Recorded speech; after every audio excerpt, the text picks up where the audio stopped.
And we welcome in the driver of the number 12 Altel Dodge for two more races, Ryan Newman. Ryan, you win the Great American Race. How vivid are those memories from Daytona from February 17th still in your mind today?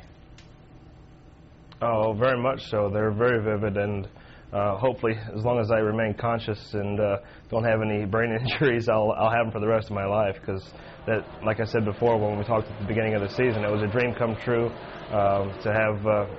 Kurt pushed me to the line, and my dad's spot for me, Roger Penske, be there, and my family being there. It was just a dream come true. All the people that have helped me in my racing career. So, we've had some rough goes throughout the season, but that is definitely the fondest memory of my racing career. You say rough goes. Unfortunately, it was your only win.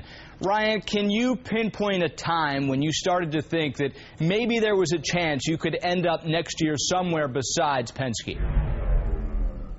Well, I didn't really know. I mean, obviously winning Daytona was a step in a different direction from where I'm going right now.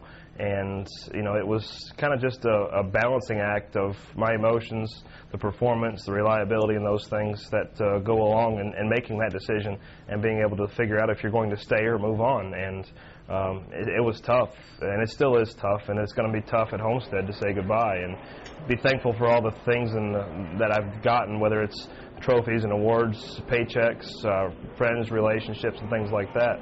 That's going to be tough to separate. You've kind of touched on it. You've had a heck of a run at Penske, all those poles, the great win at Daytona. These last two races, is there a time you think when you're on the track in Phoenix or Homestead where this will all hit you, just how good of a run this has been?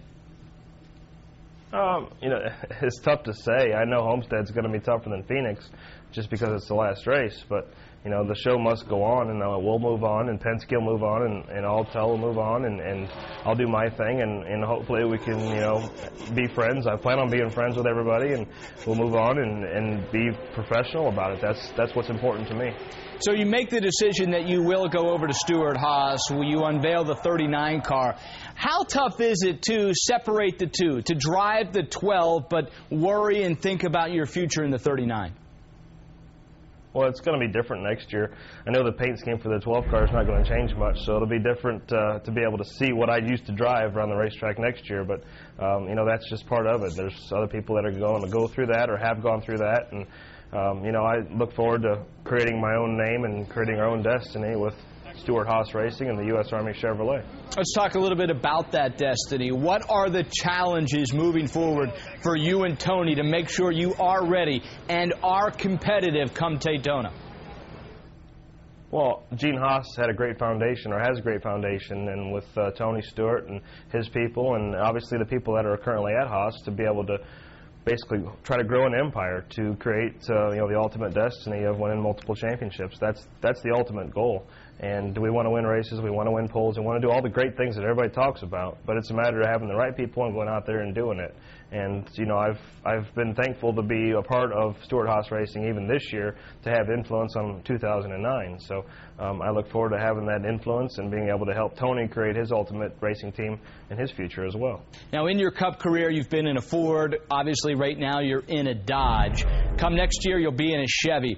Why are you looking forward to that change?